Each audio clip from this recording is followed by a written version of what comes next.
What it is, y'all? It's your boy King M. Y'all know what time it is. So I got a special guest today. Good brother. I've been knowing him for a few years. We met in recovery. I ain't gonna say too much. I'm gonna let the brother speak for himself. Good man, though. Kayvon, come on over, man. Let the people see your face, man. What's up, good man? What's going on with y'all this morning, man? Like the brother said, we in recovery, and we doing the best that we can to be the best version of ourselves on the outside. But a lot of people, they don't understand that you can fall short in life and end up in a situation where you need a lot of help, you need a lot of comfort and support from everybody. You know what I'm saying? And he's been somebody that has always been there for me since I met him, and it's been quite some time that I've been knowing the brother, some years, and we just getting together and trying to give y'all something good that y'all can utilize into your life, and maybe it can help y'all become better people as well. So I'm glad to be here. Thank you for having me. Anytime, man. I'm glad to have you, man. Yeah. I've been trying to get you on here for a minute, man. You been spinning me, man. Yeah, man. I caught you at the right time. Said, he ain't doing nothing right there. I'm gonna get him. Yeah. So he finally on here, man. Yeah. All right, bro. First question. Tell me a little bit about your childhood and growing up. Who raised you? Oh shoot, man. Let's go all the way back with it, man. I was raised up in East Baltimore, Sedonia to be exact. Bowleys Lane and Bowling Avenue, 20 grand for everybody that's tuning in. If you're familiar with the area, then you know where I'm talking about. You said Sedonia? Yes, sir. Like Braintree way? Near Radke and don't they got matter of fact Reginald Flores or something like that over there? That's up near Northern Parkway. Or W.E. Du Bois. Yeah. That's up near Northern Parkway. And I think when I looked at the map of Sedonia, they do consider that Sedonia, but it's like a different zip code when you get up that end. Really, Sedonia is 21206. Yeah, I used to live out Sedonia too. That's why I asked. Okay. That's not the same.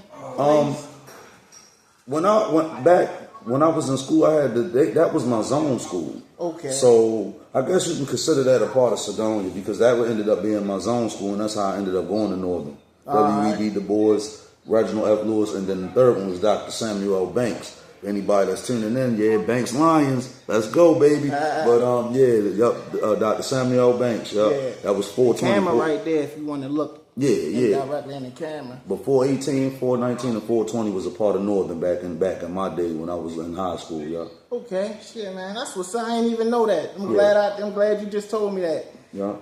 And I ain't gonna lie, that area is I feel like it's underrated. Mm-hmm. Like people don't give it credit. Like just because motherfuckers would consider that like the county, but that's still like the hood for real. It is. I ain't gonna lie. It is the hood. A person like myself that been from the neighborhood, I can tell you that, we kind of made it more hood because, we were young, active, young homies back in our day, and we was just trying to make a name for ourselves, so that's a part of my upbringing too. Just trying to make a name for myself. I used to have to go through bullying in the Baltimore City public school system where, I wore glasses, so people tried to think I was a chump. And sometimes you got to step out of your comfort zone. You got to show people that, you really not a chump. So that, that's how my upbringing was. My childhood was just people thinking that they can bully me. Yeah. And then I ended up running with the bullies and becoming a bully myself. So for anybody that's listening and watching,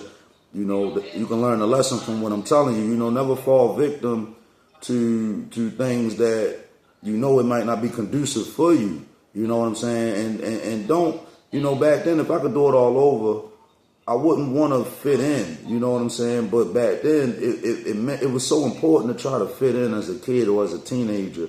And that's something. So you looked at like an outcast, right? Right, exactly. Yeah. Yep. Who raised you though? Like, because I know at first you didn't just become a bully overnight. Like, was it one of them things where they fuck with you, you went home and Mom Beeks was like, boy, don't come in here, I'm gonna whip your ass, you better fight back? Or was it like was it your grandparents? Was they like, whatever, like who was there at home?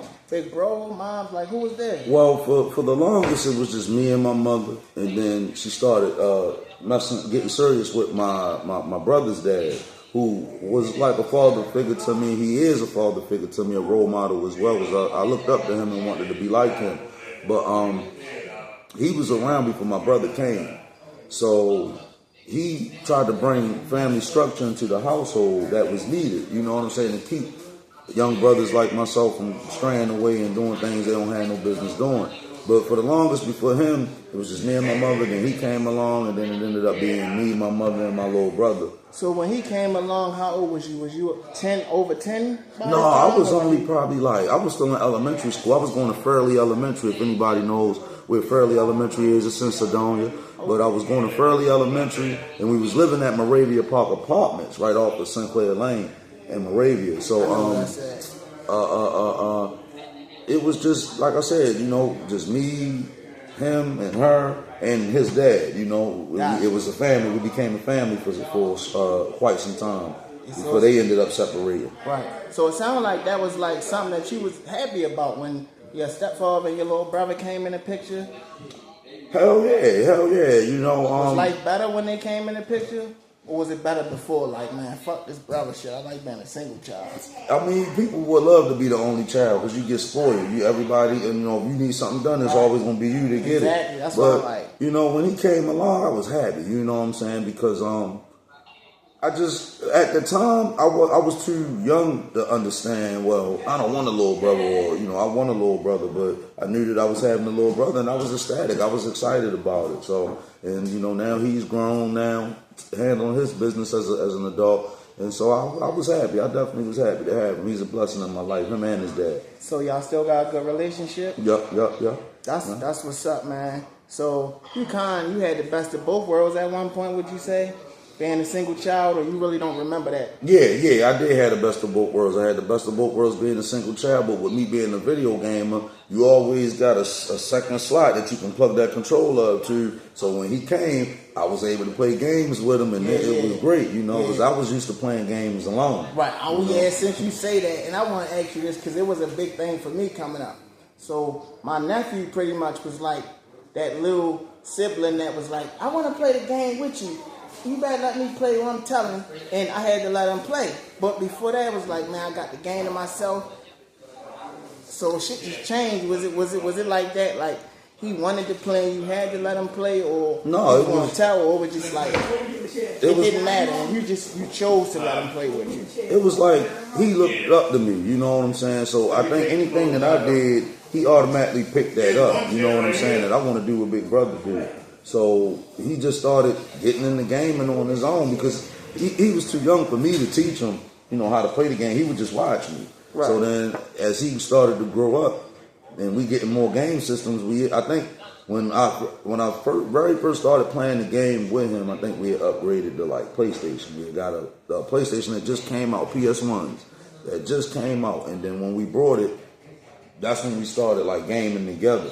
Because I came from the Super Nintendo era, Super Nintendo, Sega Genesis, then it might have been Sega CD, Sega Dreamcast, and all of that stuff. Yeah. Nintendo 64, yeah. Yeah, they old games. For the younger viewers, they probably don't know what you talking about. But that was out before PS5 and 4 and 2 and all that. That was back in the day. Mm-hmm. You had cartridges. That's and another question, was it gangs around there when you was coming up? Okay, now you want to get into the good talks. These are the good talks.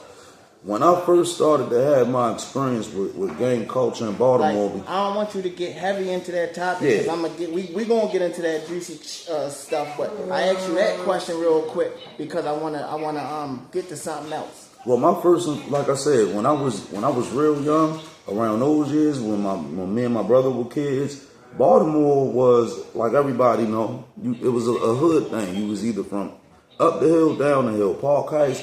You was either from Sedonia, York Road. The hoods, it was more of a hood thing. Yeah, it was a hood thing. Gotcha. Okay. Bloods and Crips and GDs, BDs, things of that nature didn't come about until my high school years. I remember my high school years. The first blood I ever seen was a dude that lived on Harford Road, and maybe one other dude that went to my school, Dr. Samuel Banks. So it wasn't really full-fledged just yet. You know what I'm saying? It was getting there, but it wasn't quite there. Okay, cool. All right, cut that. I just wanted to know that real quick. We're gonna get back to that though. So next question. Tell me if anything was positive about the drug use for you. Getting into drug use, which is this is a good piece because we're in recovery. So the drug use talk is it's good to talk about this. But my choice of drug at that time, I started. I had two choices. My dad, God rest my father's soul, rest in peace, Kevin Wall, just passed away in March of 2025. But my dad used to let me and my brother on my father's side. I got some siblings on my father's side. He used to let us drink Smirnoff ice. He started us off with that.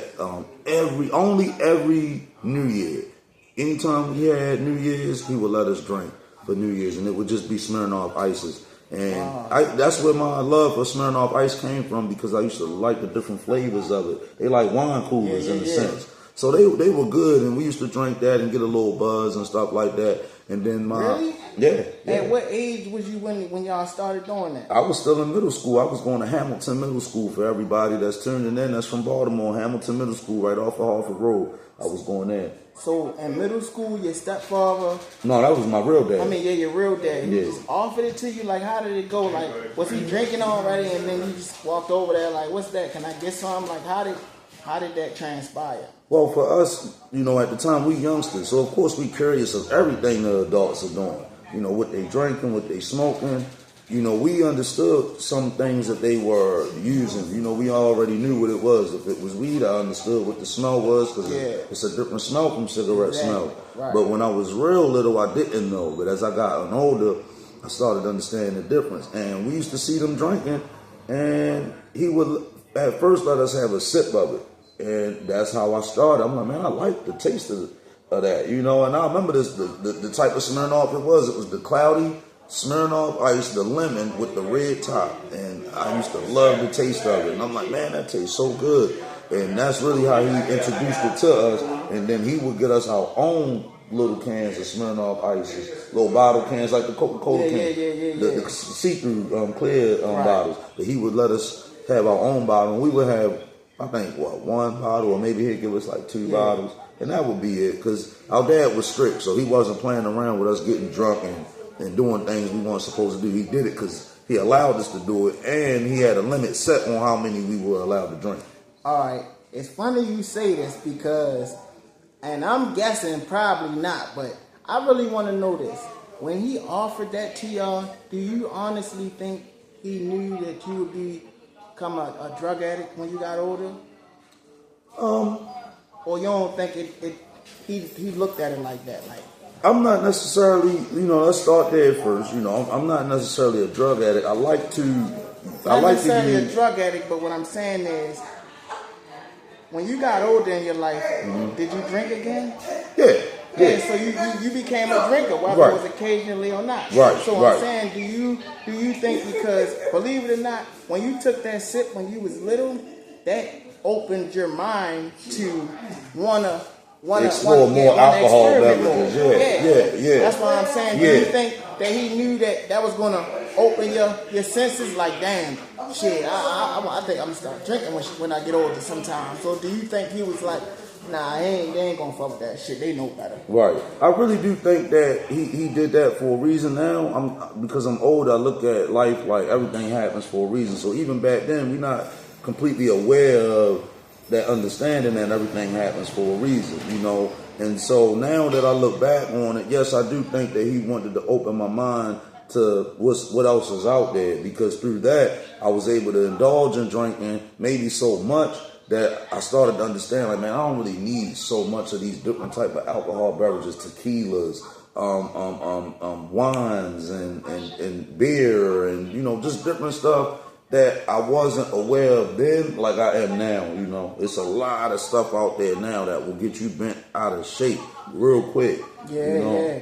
And see, I had asked that question because, like, for me coming up, pretty much, and my family, the older cousins and aunts and shit, they always partied on New Year's and the holidays, and the kids, we didn't fuck with that shit, but we knew what was going on. Right. And they pretty much was like, you're not fucking with this shit while you're a kid, but once you become legal, if you want to, you can. Like, on Christmas and shit like that, all the family members, like the little cousins that couldn't indulge, once they got legal, everybody already knew.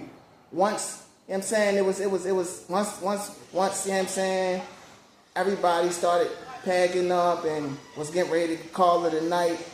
All the smokers, if you didn't see them, you already knew they had dipped off to go smoke. So whoever wasn't right there, you knew where they was at. Mm-hmm. So it was like, oh damn, I don't see Ronnie. Where Ronnie at? Oh, Ronnie must be out back with Mike and them getting fried. Yeah, he how old is how? Yeah, Ronnie old enough.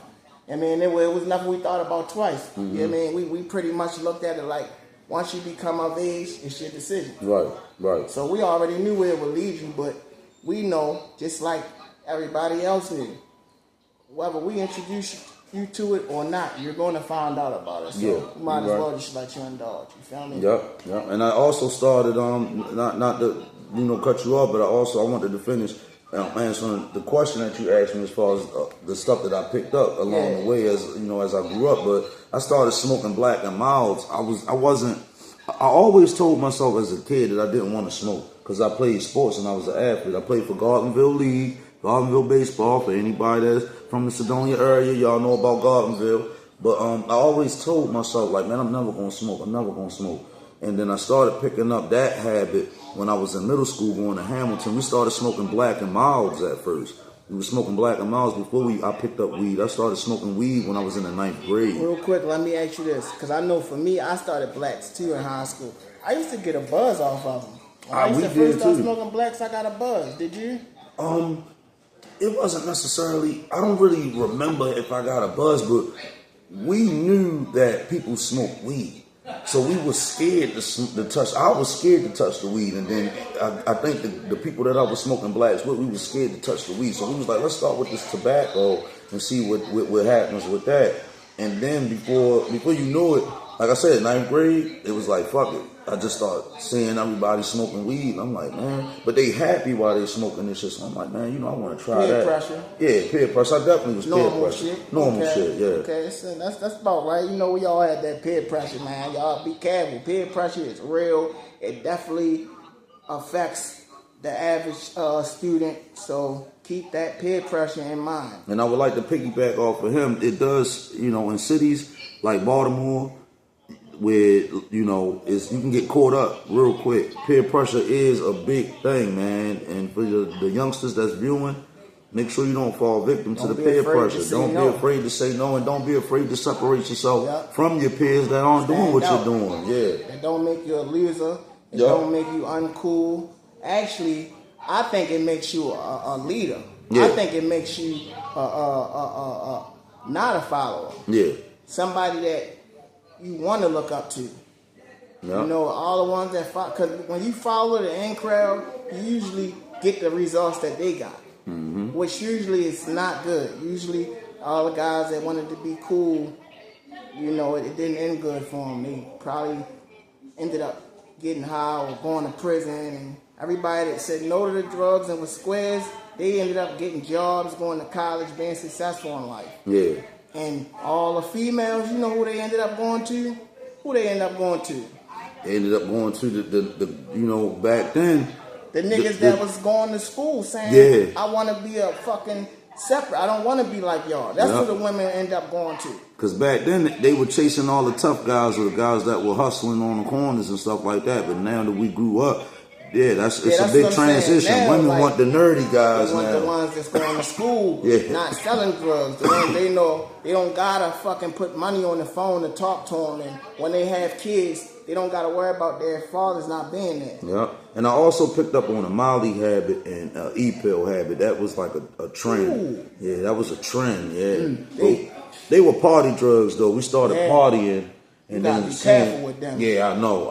Because the stigma is like, they cool, you could do them, but the whole time, them shit's just as bad as fucking, especially E-pills. Yeah. That shit got everything in it. Crack, coke, dope, fucking, you name it, E-pills got it. Yep. And I had experience with them too. What are your worries about drug use? I mean, what's your worries about drug use? Just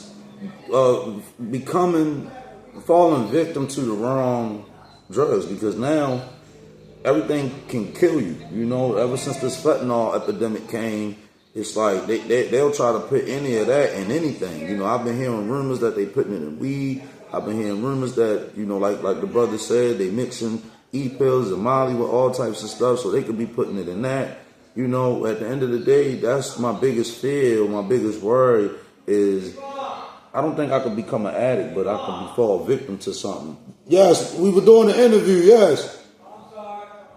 But yeah, you know, I could fall victim and I could become an addict to anything, and that's what I don't want to do. That's my biggest fear, you know. So I think that's why my dad taught me at a young age to drink in moderation. You know, if he knew we had too much Smirnoff, he would, look, y'all had enough. So I'm thankful for my dad. He resting in heaven, God rest his soul. I have him right here. But, you know, he taught me at an early age when my limit should be.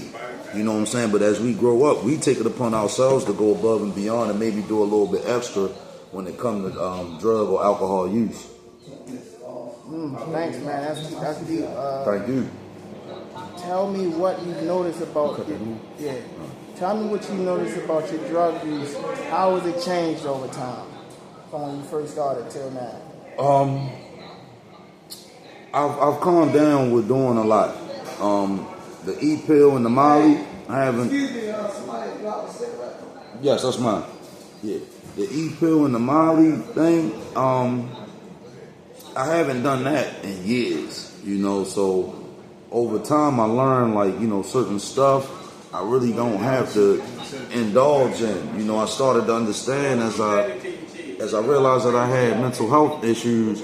I realized that I should stay away from certain substances and only deal with substances that help me mentally. Like right now, I have a medical card to be able to indulge and deal with marijuana or cannabis products. I knew you was gonna say that. I would. But I really refrain from a lot of things now because I'm able to do that. So I refrain from alcohol. And I'm trying to even kick the cigarette habit because although tobacco is not a drug, people can still get addicted to tobacco products too, and then they can almost indulge it with tobacco as if it is a drug, a choice. So, you know, I'm just trying to refrain from everything and just stick to what I know that'll help me mentally and psychologically and emotionally. Right, that's that cannabis. That ain't never hurt nobody. What things? This question might sound like you answered it, but it's a little bit different. Okay. What things have you noticed that concern you that you think could be a problem or might become a problem? Repeat it again. Say, what things have you noticed that concern you that you think could become a problem or is a problem? As far as what, drug use? Yeah, and your behaviors before that. Normally using in crowds, using around crowds, because the world we live in is such under turmoil that you could use around the wrong crowds and start doing the wrong things with the wrong people. So it's good to, you know, if you're going to use, get around some positive people that only going to do some positive things under the influence of whatever they use, you know, because that could be a big problem using around the wrong people. Getting caught up. I got you. Yeah, damn, that's true. Because you can get influenced doing any type of things under certain drugs. Yeah. People used to pop E-pills and be going out shooting niggas and beating niggas up. And it's crazy saying that because I remember a situation, and this only one situation where I was with my homeboys and shit, and we was, chilling, doing us. I'm pretty sure we was using something at the time. I think we was popping E-pills at the time. But I remember I had, basically I hopped out the car and this dude I basically strong-arm robbed him. But I only did it because of me being with them and the shit we was doing. And I would have never did that if I was by myself. Right. Like, I could have still did the drugs, but me being by myself, I don't think like that. I only did that because of the crowd, bro. And and it was crazy because that type of shit is not cool. And niggas was rooting me on and laughing and the whole time. You know, I think back on it now and it's like that shit wasn't cool. And, you know, that was one time. Yeah. There was another time where I did something.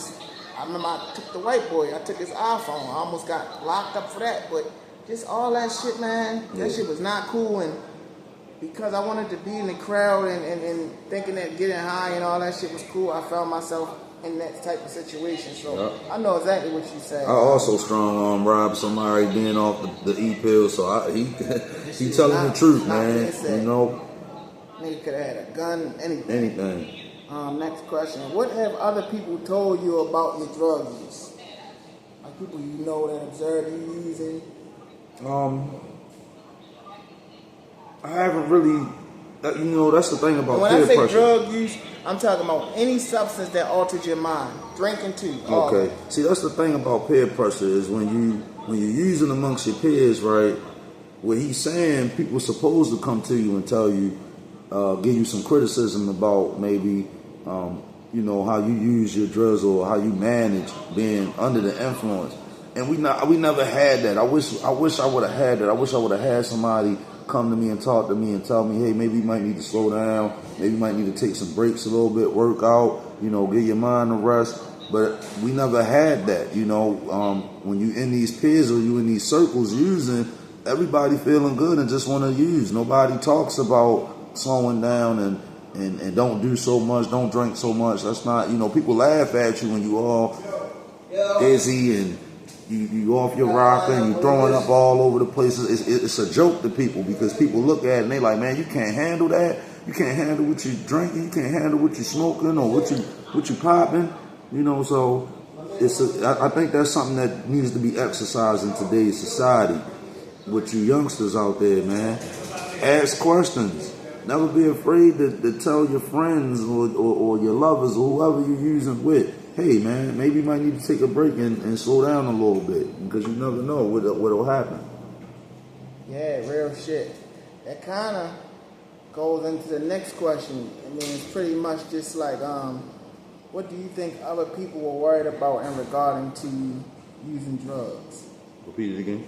What do you think other people, you know, that care about you are worried about as far as you using drugs? Like maybe ODing, you know, somebody that care about you. Yeah. They might think, you know, by your drinking, they might think maybe you need to slow down because it can fuck up your liver. Right. You know, just somebody that might be concerned. Or maybe nobody never really, you don't think nobody is worried about you. Yeah, unfortunately, man, nobody, you know, those are conversations that nobody talks about because usually when we're using, we're in gatherings or we might be at it's different types of atmosphere for using. You know, you could go to a repast. Like my dad just died. I'm gonna use that as an example. My dad just died. So at the repast, they got a whole bar where you can get as many drinks as you want. And you know, people still smoking. Now weed is legal. In my time when I was in high school, weed wasn't legal, but now it's legal. So you'll be in an atmosphere where a lot of people are using and nobody is saying, hey, slow down, don't drink so much or don't smoke so much. Nobody really cares, you know, because it's almost something that we need to cope with. You know, there's different ways to cope. I ended up learning doing recovery, my time in recovery, and just learning in life as I got older that there's different ways to cope. You don't have to use. Not at all. Not at all. What makes you think that you may need to make a change about your drug use? Just the way I choose to indulge. You know, if I know that I'm indulging too much and it's altering who I am as a human being and as a person, then I'll usually, I can tell myself to stop. You know, I have a strong mind, and it's gotten even stronger. I always had a strong mind. You know, anything that I chose to do and indulge in, I chose to do it. Nobody really peer pressured me. You know, it does start off with peer pressure, but eventually we end up making the decisions. Don't nobody put the bottle to your mouth or put the blunt to your mouth. We choose to do it, and then once we choose to do it, that's solely on us. You know, that's deep. Oh, you right. Ain't nobody got no gun to your head saying do this, so I'm gonna blow you. Yeah, you right. And I never was forced to do anything that I did. I did it because I chose to do it. Tell me what concerns you about your drug use. Tell me what has it cost you. What has it cost you? your drug use? Is Yeah, it cost I you asked anything? yesterday. They said it's not back there.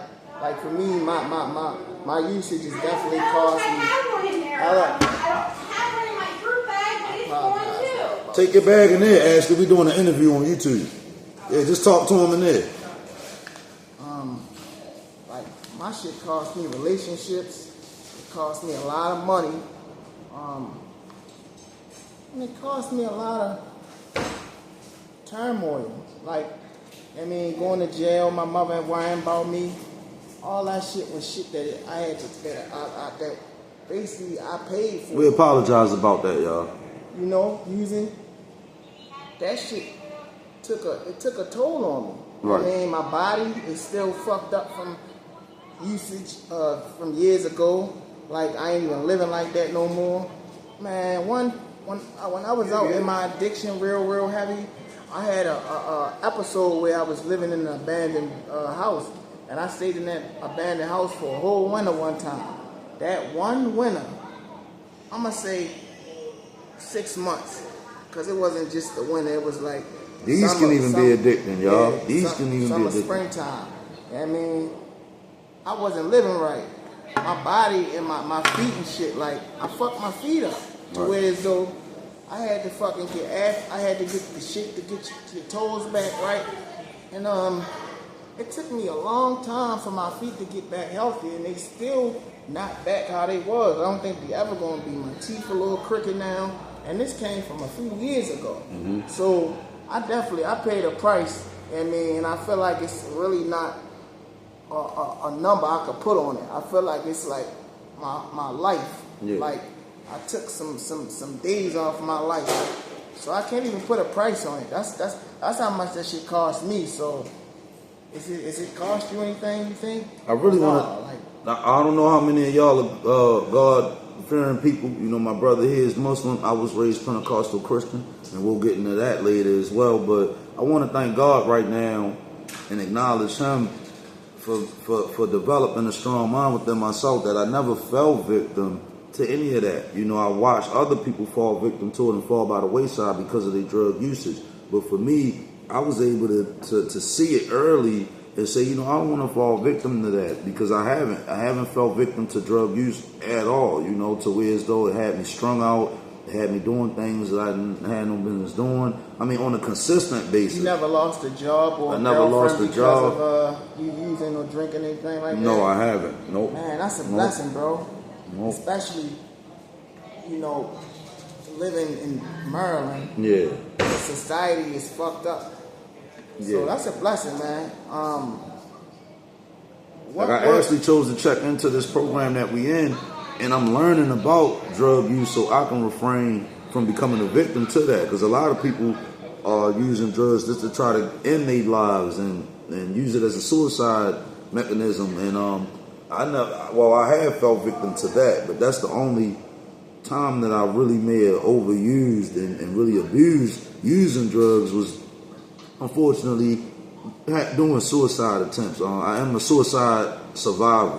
So I just want to acknowledge everybody out there that have gone through it. Thank you. I appreciate it, brother, because I just lost my dad and tried to do another recent suicide attempt. So, you know, suicide survivors, y'all are strong people, man. And let's keep pushing that narrative, because life can get hard even if you're not using drugs. Like I said, my dad died, and I fell victim to wanting to use just to try to commit suicide. So. And on that note, if you need help, it's a hotline number, 988. Call them for crisis. If you're going through a crisis, anything is wrong, and somebody will talk to you in 24 hours, don't be afraid, don't be ashamed. Make that phone call. So from what you just told me, that last question, whether you realize it, but it kind of cost you some of your sanity. If you felt like you wanted to kill yourself, that should cost you your sanity, bro. It did. It so wasn't. You paid that price. It wasn't the drug use that cost me my sanity, though. It's the ways of this world. You know, Okay. I'm conflicted with why things are the way that they are in this world. You know, society is really screwed up right now, and everything that you are accustomed to thinking and believing, it's almost like the shit. It doesn't exist. You know, as a Bible believer, it's like we're taught to do things a certain way, and then we come to find out that the world just isn't the way that we envisioned it. It's not the way that we thought. So I just got conflicted with life and the ways of the world, and then just wanted to try to take myself out of here. But I'm here now. You know, I'm here. Yeah, man, you here. You supposed to be here. Yeah, supposed to be here. I appreciate that, man. Yeah, for real. And real quick, man, my channel, I just want to say, I'm not just trying to give you some feedback from recovering addicts as far as what drugs do to you. It's also about your mental health and society and just living in America and trying to be a law-abiding citizen as a whole. Mm-hmm. The stigma in society can beat you down and make you feel like you want to end it. Mm-hmm. You ain't got to put a drug in you. It could just be life getting the best of you. I mean, and that's just how it is. So when I bring you these people, these guests, they coming from all angles, not just drug addicts, people that got mental health issues, everything. Mm-hmm. I mean, I'm just bringing you the real nitty gritty, giving it to you live. This man woke up like this, ain't no makeup on him. He coming to you raw and cut. Yeah, straight up. So, next question.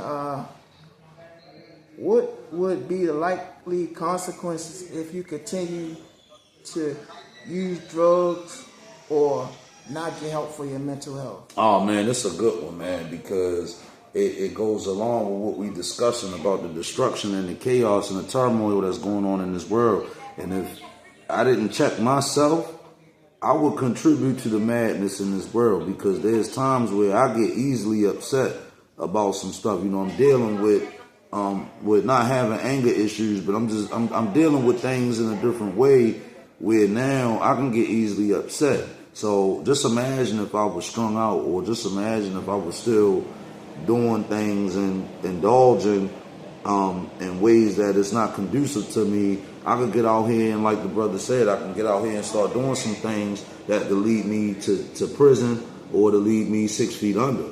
So I was able to check myself, get help, go to Shepherd Pratt, come to places like Unlimited Bounds, and get the help that I need. Bro. That's a big deal for you to check yourself in, and not end up in the hospital and then them check you in. Well, there were times that I ended up at the hospital. We ain't got to get into that, but there were times I ended up in the hospital because I tried to cocktail my medication and try to take myself out due to that.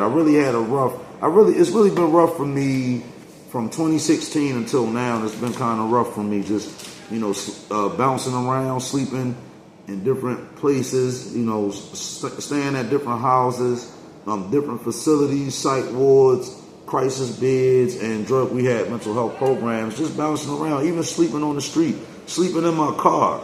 I drive for a transportation company. I do like Uber, Lyft, and I drive for a sedan company, DoorDash, Grubhub, Instacart, any type of work that involves using my own vehicle, Amazon Flex.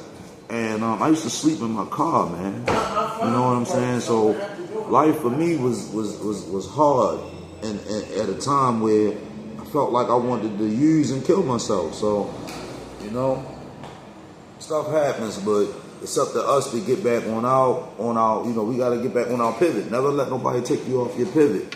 And you just stay focused on what's your next moves, what's your next steps, you know, because when you on your pivot, for anybody that know basketball, you got to make the right steps to even be able to follow through with the shot or a layup. So, I mean, make the right choices, man. Do the right things. And never be afraid to check yourself, or never be afraid to take the criticism if other people are checking you for the things that you're doing. Never be afraid of the constructive criticism. Don't fight it. Just utilize it and go out here and do what you need to do for yourself. Yeah, definitely well said. And your family, your loved ones. If you have kids, do what you need to do. Stay committed, stay focused. Definitely. All right, so now we're going to switch up the questions a little bit and pretty much just kind of get a feel of where you at right now and who is Kayvon? What's Kayvon like? I mean, if a person that is one of the viewers, I mean, they would give them a chance to know what type of person you is, type question. So, first question, you ready? Mm-hmm. All right. what is a goal you wanted to accomplish? What's the goal you want to accomplish within the next year? Man, just tomorrow not promised, but a goal that I want to accomplish by next year is to just have some type of stability, financial stability. You know what I'm saying? I think that's like the hardest part of life for me right now is being able to have financial stability. You know what I'm saying? I've always, there's been times where I've been up and been stable, and then there's been times where I fell short because I wasn't stable. So I think that's the biggest concern for me is financial stability. Yeah, right. Yeah, for sure. For sure. That's not a lot to ask for. Who don't want to be stable? You know? We live in a world where unfortunately money pretty much runs the world, you know. It's the saying they say money is the root of all evil, but money is the love of money is the root of all evil. So you really need. It's what you do with your money, people. It's what you do with your money. Money is it can be the root of all evil, but it's what you do with the money and how you utilize your funds. You know what I'm saying? Facts. All right. Similar to the last question, what was a goal you had when you were younger? And when I say hey Shay, that's the next person that's gonna be on my show, y'all. Y'all can't see it, but she's beautiful. I can't wait for y'all. Oh, thank you. Yeah. Yeah. Maybe you can be wrapped up in one episode. Yeah.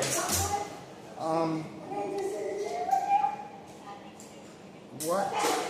Yeah, what was the question again? What was a goal you had when you were younger? Man. Kid-wise. Man. See, I played sports, so my goal was to try to make it in sports, you know, because I played sports and I played baseball and I played basketball and I love both of those sports. So that was my goal. What's going on? I'm gonna get him on my show man, too. praying for you, bro. Everything worked out? Alhamdulillah. My man. You get rid of that travesty ass shit. Focus, brother. But yeah, my main goal was to try to push for to be an athlete. I think that's something that I wanted to do because I don't really got much skills other than the bedroom, being in the bedroom with the ladies. You know, that's kind of my only skill. But I wanted to be in sports, and because like I said, you know, it's not a joke. You know, he's laughing, but I felt like my only skills was making love in the bedroom. So I wanted to be a porn star too. I ain't gonna lie. I had dreams of wanting to be, and still do. Look how easy it is. Look how easy it is to get involved in OnlyFans now. And you know, so they making it so that you can become a porn star from home. You don't even gotta go to no agency. You know, in Miami or in California, you can be right at home and get your footage.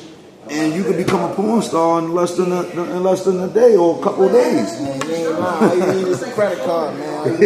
All you need is a credit card. That's a good field to get into, man. But it's definitely real. Like, You don't have to walk like that for that shit to look like. it's definitely real. Yeah, it is. That's man. what's up, man. It's real So in the field. so somebody that don't know you, but now they know a little bit about you, they could definitely say, Kayvon likes sports. Right. What's your favorite sport? My favorite sport was it was baseball at first. Baseball was my first love because I played second baseman and I made the all-star pitching. Gardenville Gators, let's go. So you was pretty good. Yeah, I was good, man. I was awesome. Yeah, I was an awesome pitcher. Couldn't really hit too good, and I played second baseman like a beast, like Cal Ripken. Right. I mean, but yeah. And then for basketball, I'm only 5'5", so I was a point guard for my Job Corps basketball team. Carl D. Perkins Cougars, let's go, baby, go Cougars. My man. Sound like he was doing living an his interview glory on days, YouTube. y'all. All right. Yeah. Make sure you check in. She to the coming YouTube. on my show. I already had that. Okay. When I'm comfortable, I talk to Malachi about it. When I'm comfortable, I do it. All right. Make sure she get the YouTube channel so she can look at this. Yeah, she will. She already. So Is support. that the link I put my phone? Did you put my phone number in the phone? Yeah, I got it. I will. All right. We appreciate your support too. Make sure you share it on all your social media platforms. Thank you. My God, I might have to make him a co-host. Oh yeah, put it on TikTok too. That's what's up. That's what I said. I told him to send me the link. All right, that's so I can okay. start uploading your shit to TikTok or just putting the link up with like a thumbnail or something. Got you. Hey y'all, I'm gonna do a little promotion. Make sure y'all buy your vapes. You know what I'm saying? Our Joy, a nice one. Peach Lemon and Raz. Some of the best vapes you can buy. Good flavors. Make sure you tap into your vapes. Cut cigarettes. Cut weed. Tap into the vapes. Yeah, Geek Ball. Let's finish getting to it. You already know. Next question. Who do you admire and why? I love LeBron James, and I admire my dad too. I don't want to take nothing away from Pop. He around my neck. God rest his soul once again. But I admire LeBron James, and I encourage you young athletes out there, you young brothers that's pushing for success in the sports world, be like LeBron, man. LeBron took care of himself ever since he was a teenager. The longevity that he has in the league right now is unmatched. You never seen a player play the game at a high level the way he plays it at his age currently. You know, he played the game at a high level when he was young, but he's still playing at a high level at 40, 41 years old. And you know why that is? Because he took care of his body, took care of his mental state. You know what I'm saying? Hey, brother, real quick, you a LeBron fan? I love LeBron. I knew it. All right. Before we get too deep into LeBron, hold on. No disrespect to LeBron. I fuck with him too, but this ain't about him. You feel me? Shout out to LeBron. I fuck with Kobe, but I'm just saying. All right. Because I don't want my viewers to go down. You know, some niggas going to be like, I don't fuck with LeBron. I fuck with O'Town. He trying to get me backlash, man. I can't stand this brother, man. Thank you, though, man. We going to keep it pushing before we get sucked up on that nigga. Yeah. All right. Besides sobriety, what was one of the greatest challenges you had to overcome? Ooh, man, that's a tough one. Throughout your whole life? Throughout my whole life? Just being involved in the wrong crowds. You know, I think as y'all know, you know, peer pressure? What you say, peer pressure? Yeah, because of the peer pressure, you know, I was able to just say, and another thing before I was, you know, he cut me off, but he was saying something important, the peer pressure, which is important. But me and this brother, we come from neighborhoods, you know, red and he blue. So with that being said, you still can be involved in dealing with the wrong types of people. And I was able to say to myself that even though I come from a section, I come from a hood, I still don't even indulge in individuals from my section. Because as a man, you got to stand out on your own. Absolutely. And you got to be able to do things on your own and set your own path that you need to set for yourself. Everybody not going to go the same walk that you go. Yeah, absolutely. You know what I'm saying? And I'm learning that it's okay to separate yourself even from gang activities. Even from gang lifestyle, it's okay to separate yourself from that. How you doing today? Good, how are you? I'm trying to keep myself, you know, Anyway, that's my what he's saying. composure. We doing an interview on YouTube. Just you know, yeah, but y'all good though. Y'all can talk, but yeah, we doing an interview and we live. We live right now. Women, you're a woman before you anything. Yeah, we men before I'm a anything. man. I'm also a Muslim, and I'm also a Crip. But I'm a man first. This brother is a man. He's also a Crip. But at the end of the day, we men before we anything. So Yep. that's all. That's really what he was saying. Was you finished that question, bro? Yeah, because you hit it spot on. We men first. For all you women and men that's involved in something and y'all come from somewhere, y'all men and women first. Make sure y'all take that. We God-fearing people or God, whoever your higher power is, that should be number one. And then it's you as an individual. And then it should be your kids, your family if you got kids and stuff of that nature. And then everything else is secondary or whatever, or it comes third or come last, you know what I'm saying? But make sure you know what to put in place in your life, because gang shit should never be number one. Indulging in drugs should never be number one. God first, and then who you are as an individual. My man, well said. All right. last question off the script. And this is pretty much summing up to me, Kayvon, in one question. What does your ideal life look like?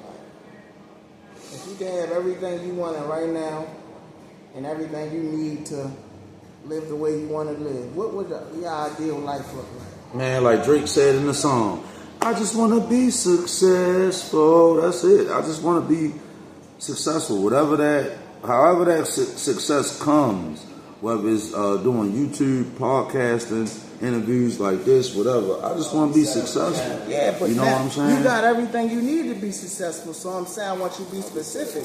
What do your ideal?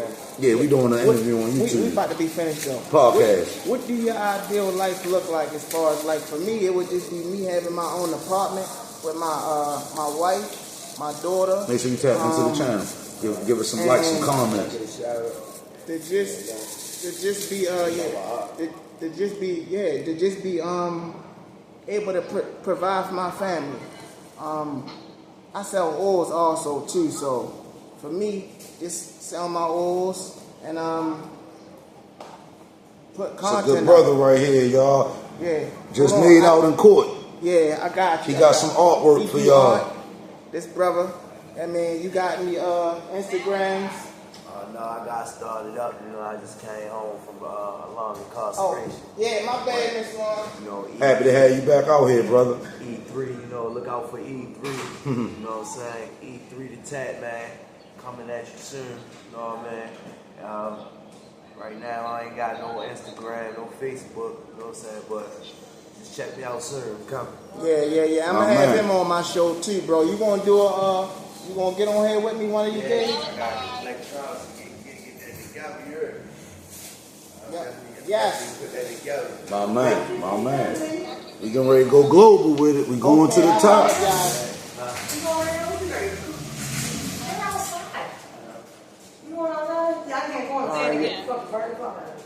Because I had to get. I said I apologize. The last 20 minutes, I'm glad I got an arm and leg. Look at my arm. That's My bad, y'all. Hey, we apologize if we can't do this podcast as perfect as other people podcasts are. Nah, my podcast perfect as fuck. Don't even say that. You know, it's a lot of... You feel me? Yeah, it makes it real. It's a lot of noise in the... Yup. It's a lot of noise in the background, but we giving it to y'all raw and uncut, like you said. Real quick, is there anything you want to tell the cameras before we end this? Hey, man, just, keep God first, man. Stay true to yourself. That's really it, man. Stay true to yourself. Don't try to be something that you're not, to try to impress people that really don't have your best interest. You know what I'm saying? Shout out to all the Elm Streeters, man, from coast to coast. It's WWE, ESPN. Y'all know what that means. Alrighty, y'all. That's pretty much it. If y'all like what I got, like, comment, subscribe. Stay tuned for the next one, y'all. We out. Stay tuned. Appreciate